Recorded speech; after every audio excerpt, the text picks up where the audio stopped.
مولا علی کو یہ حدیث نہیں پتا تھی؟ بخاری مسلم دونوں میں حدیث ہے، فاطمہ میرے جگر کا ٹکڑا ہے، جس نے فاطمہ کو تکلیف دی اس نے مجھے تکلیف دی، اور جس نے فاطمہ کو قتل کیا ہو مولا علی اس کے ساتھ ہو، اور اپنی بچی کا رشتہ ام کلثوم کا اس کو دے دے، اور یہ وہ چیز ہے جو شیعہ کی کتابوں میں موجود ہے۔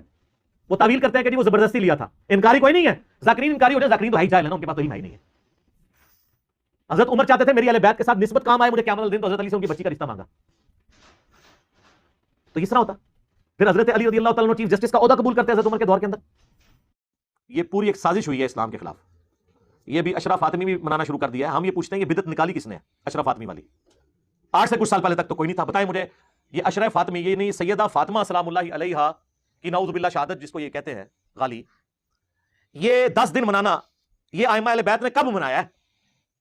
یہ تو آج سے 50 سال پہلے بھی ایگزسٹ نہیں کرتا تھا، تو اس کے بدعت ہونے کے لیے یہی کافی ہے۔ یہ سب کچھ ایجنسیوں کی ایما کے اوپر ہوا، انٹرنیشنل ایجنسیز جو سنی شیعہ فساد کروانا چاہتی تھی انہوں نے یہ بون آف کنٹینشن اٹھا لیا، ورنہ پہلے لوگوں کو نہیں تھا کہ یہ سیدہ فاطمہ کی شہادت کا دن ہم نے یہ منانا ہے اور عشرہ پورا منانا ہے۔ حضرات محترم، ابھی ہم 1 بائی 1 انجینئر کے اعتراضات کا جواب دیتے ہیں۔ تو سب سے پہلے ہم بتاتے ہیں کہ بدعت کیا ہے، اور بدعت کی ڈیفینیشن بقول انجینئر کے جو مصلح اعظم ہیں آغا جواد سے ہی پیش کرتے ہیں۔ اسی لیے میں سید جواد نقوی صاحب حافظ اللہ تعالیٰ کو مصلح مانتا ہوں، ایٹ لیسٹ شیعہ کمیونٹی کے اندر مجدد مانتا ہوں۔ وہ امور جو اس زمانے میں نہیں ہوتے تھے آج ہوتے ہیں، ایک طبقہ ان سب کو بدعت قرار دیتا ہے، چونکہ رسول اللہ کے زمانے میں اور رسول اللہ کے بعد اہل سنت کے بقول خلفاء اور صحابہ کے زمانے میں اور شیعہ کے نزدیک اہل البیت علیہ السلام کے زمانے میں نہیں ہوتے تھے، اور جو کام بھی اس وقت نہیں ہوتا تھا وہ بدعت ہے، اس لیے ناجائز ہے۔ یہ بدعت کی ناقص تعریف ہے۔ بدعت کہا جاتا ہے دین کے اندر کوئی ایسی چیز شامل کرنا، داخل کرنا جو دین میں نہ ہو، نہ قرآن میں ہو، نہ رسول اللہ صلی اللہ علیہ وآلہ وسلم نے اس کو جزء دین بنایا ہو، بعد میں آنے والوں نے اسے اپنی ثوابدید پر اس کو دین کا حصہ بنا دیا ہو، یہ بدعت ہے۔ نہ کہ جو کام اس وقت نہیں ہوتے تھے آج کیے جائیں وہ بدعت ہے۔ آج بہت سارے کام لوگ کرتے ہیں جو اس وقت نہیں ہوتے تھے، روزمرہ زندگی میں، تہذیب میں، کھانے پینے میں، اٹھنے بیٹھنے میں، شادی بیاہ میں، موت مرگ میں، روابط میں، کام کاروبار میں، تجارت۔ آج جس طرح تجارت ہوتی ہے اس وقت نہیں ہوتی تھی۔ یہی موبائل آپ استعمال کرتے ہیں، فتوی بھی موبائل پہ ہی دیتے ہیں آپ۔ یہ موبائل رسول اللہ تو استعمال نہیں کرتے تھے، صحابہ استعمال نہیں کرتے تھے، ٹیکنالوجی نہیں تھی، جہاز نہیں تھے، گاڑیاں نہیں تھیں، تو یہ تو بدعت نہیں ہے۔ جیسا کہ آپ نے دیکھا کہ انجینئر یہ ثابت کرنے کی کوشش کر رہا تھا کہ ایام فاطمیہ کا پہلے کوئی وجود نہیں تھا، اور یہ اب کچھ ذاکرین نے، اور جنہیں وہ جاہل کہہ رہا ہے، ان جاہل ذاکرین نے اپنی روزی روٹی چلانے کے لیے یہ بنایا ہے۔ اب ہم دیکھتے ہیں کہ ایام فاطمیہ کی تاریخ کتنی پرانی ہے۔ آج سے کچھ سال پہلے تک تو کوئی نہیں تھا، بتائیں مجھے یہ اشرف فاطمی، یہ نہیں سیدہ فاطمہ سلام اللہ علیہا کی نعوذ باللہ شہادت جس کو یہ کہتے ہیں غالی، یہ 10 دن منانا یہ ائمہ اہل بیت نے کب منایا ہے؟ یہ تو آج سے 50 سال پہلے بھی ایگزسٹ نہیں کرتا تھا، تو اس کے بدعت ہونے کے لیے یہی کافی ہے۔ یہ سب کچھ ایجنسیوں کی ایما کے اوپر ہوا، انٹرنیشنل ایجنسیز جو سنی شیعہ فساد کروانا چاہتی تھی۔ آپ کے سامنے اس وقت کتاب ہے تثبیت دلائل النبوہ لقاضی القضات عبد الجبار بن احمد حمدانی المتوفى 415، جلد نمبر ہے 2 اور صفحہ نمبر ہے 594، اور یہاں پر سب سے نیچے لائن میں حاشیہ نمبر 2 ہے۔ چند علماء امامیہ کا ذکر کرنے کے بعد حاشیہ نمبر 2 پر وہ کہتے ہیں کہ یہاں پر ذکر ہو رہا ہے مؤلف کے زمانے میں جو بڑے علماء اور شیعہ رہبران تھے ان کا ذکر ہو رہا ہے۔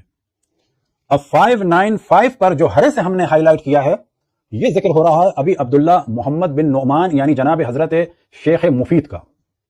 ان تمام علماء کا ذکر کرنے کے بعد یہ قاضی القضات فرماتے ہیں ہؤلاء بمصر، یعنی تمام علماء شیعہ کا ذکر کر رہے ہیں کہ یہ تمام اس وقت کے مشہور علماء ہیں، اور ان میں سے ایک ہیں جناب شیخ مفید، اور پھر اس کے بعد جو ہم نے نیلے سے ہائی لائٹ کیا تو وہ جگہوں کا نام لے رہے ہیں۔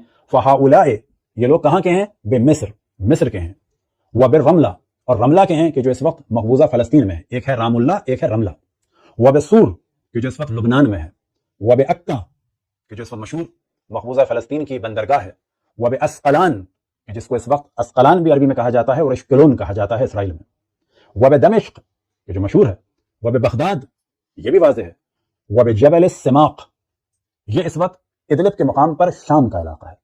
تو یہاں پر بتاتے ہیں کہ یہ تمام علماء مصر کے، رملہ کے، سور کے، عکا کے، اسقلان کے، دمشق کے، بغداد کے اور جبل السماق کے، یعنی پورا شام کا علاقہ اور بغداد کا پورا عراق کا علاقہ، وہاں کا انہوں نے ذکر کیا۔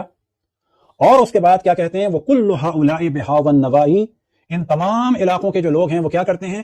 يَدَّعُونَ التَّشَيُّعَ، یہ شیعت کا اظہار کرتے ہیں اور دعویٰ کرتے ہیں، وَمُحَبَّةِ رسول اللہ صلی اللہ علیہ وآلہ وسلم وَأَهْلِ بَيْتِهِ، اور محبت رسول اللہ اور محبت اہل بیت کا دعویٰ کرتے ہیں۔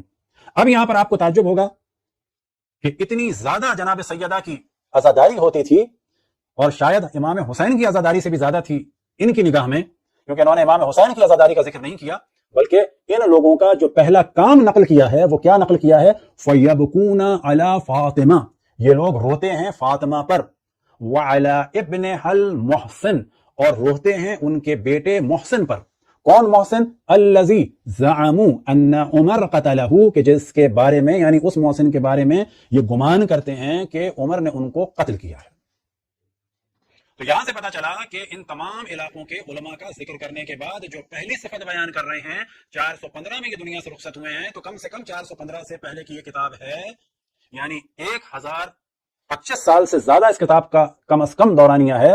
تو یہ کہہ رہے ہیں کہ یہ حضرت فاطمہ اور ان کے بیٹے پہ روتے ہیں۔ اب جو انجینئر دعویٰ کر رہا تھا کہ کیا ائمہ علیہم السلام کو نہیں پتہ تھا کہ سیدہ زہرا سلام اللہ علیہا کی مظلومیت کے دن منانے ہیں، تو کسی ائمہ نے یہ دن کب منائے ہیں؟ تو جناب یہ امام محمد تقی علیہ السلام سے منسوب روایت پیش کرتے ہیں۔ امام محمد تقی نے کہا، میں ان مصائب کے بارے میں سوچتا ہوں جو میری دادی حضرت فاطمہ پر وارد ہوئے۔ خدا کی قسم میں ان دو افراد کو قبر سے نکال کر ان کے جسموں کو آگ میں جلا دوں گا، پھر ان کی خاک سمندر میں بہا دوں گا۔